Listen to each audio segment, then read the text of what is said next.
All right, welcome back to the next Real Deal. Now, I got to tell you, I think we're in bizarre world down in D.C. Today, the House passes fast-track trade authorization for President Obama. It was a squeaker, 218 to 208, only 28 Democrats supporting the president. And any day now, the Supreme Court will decide on the constitutionality of those Obamacare subsidies. And if it's struck down, the GOP supposedly, apparently, working on a plan right now to extend them throughout the rest of the year. So I want to ask you, Anthony, I mean, you've got these great connections between Wall Street and Washington, D.C. Where did this weird marriage come where the GOP and Obama on the same page all of a sudden? You have to remember something. If you control the House and you control the Senate, you have to be part of the governmental process. You can't be the party of no.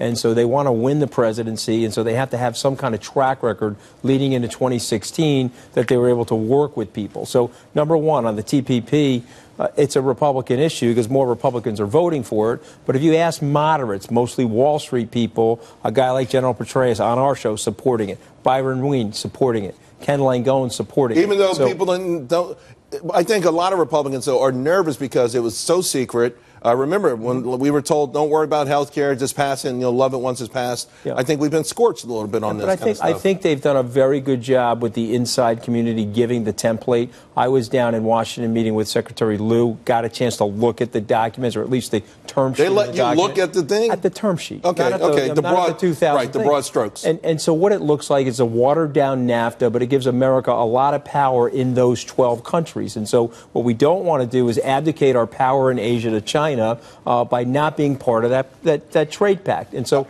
I give the president, listen, we've railed on the president. You know, there's a lot of things about the president I don't like. I do like him personally. I went to school with him. But I think he's right on this. He doesn't want to cede all of Asia to the $11 trillion economy that will soon be equal to our economy. Well, here's the part people are worried about, and Anthony just mentioned it, Hillary, NAFTA. I think this year 5 or 6 new auto plants, including that $2.5 billion plant that Trump is talking about, been announced in Mexico, 1, South Carolina, in America. I mean, if we're going to have trade deals like that, then we are coming out on the short end of the stick. Yeah, and that's what everyone is worried about. The key here, why this was passed, was, as Anthony really succinctly put it, it has to do with Asia and us not being left out in the cold. So this is a fast-tracking mechanism to be able to do those trade deals. And at this point, it's a leap of faith to say, okay, and go forward with it. But indeed, America usually ends up because in the long term, it makes it easier for these other countries. It levels the playing field. I think in the short term, it's a boost to America because some of the smaller companies around here can now be involved in that trade. But in the longer term, it levels the playing field. So the other countries are now level with America. So it does hurt. That didn't happen in NAFTA. What about the economic impact on the stock market, though, here? Steve?